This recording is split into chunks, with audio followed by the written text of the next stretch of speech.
అన్న రేవంత్ రెడ్డి పరిపాలన అయితే ఏం మంచిగా లేదు సార్. అవునా? రైతు బంధు ఇస్తానని ఇవ్వలేదు, 7,500 ఇస్తా అని ఇవ్వలేదు. ఇంతవరకు ఇస్తా నేను డిసెంబర్ లోపు ఇస్తా అని అన్నోడు ఇవ్వలేదు. 2 లక్షల రుణమాఫీ చేస్తా అన్నోడు ఇంతవరకు చేయలేదు. రుణమాఫీ చేశాడు కదండి. చెయ్యలేదు. కావాలంటే ప్రెస్ మీట్లో పెడతా నేను. ఇంతవరకు చేయలేదు.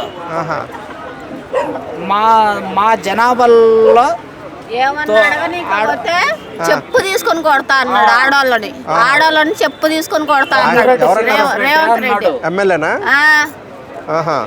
చెప్పు తీసుకొని కొడతా అని అన్నాడు.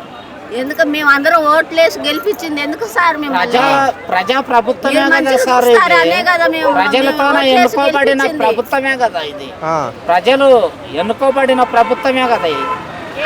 కేసీఆర్ కంటే ఈయన ఎక్కువ మంచిగా చూస్తాడనే కదా మేము ఓట్లేస్తే నువ్వు గెలిచింది. నువ్వేం చూపించినావు మాకు?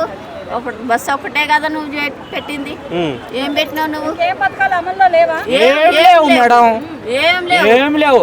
గ్యాస్ లేదు, 2,500 లేదు, 2,500 లేవు, ఏది లేదు. సన్న బియ్యం అన్నారు, అది లేదు.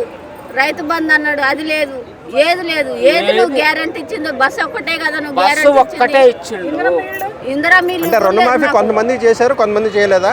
కొంతమందికి చేశారు, కొంతమందికి చేయలేదు. మేము పోతే ఇంకా కాలేదు అన్న అంటున్నాడు. అంటే చేస్తారంటున్నారా, చేయనంటున్నారా? ఇంకా చేస్తే చెప్పు తీసుకొని కొడతా, అడిగితే చెప్పు తీసుకొని కొడతా అంటున్నాడు. అదే మాట. ఎవరు ఎమ్మెల్యే? ఎవరు? ఆయన పేరేంటి? రేవంత్ రెడ్డి. రేవంత్ రెడ్డి అన్నాడు. ఓకే అండి, అయితే సరే.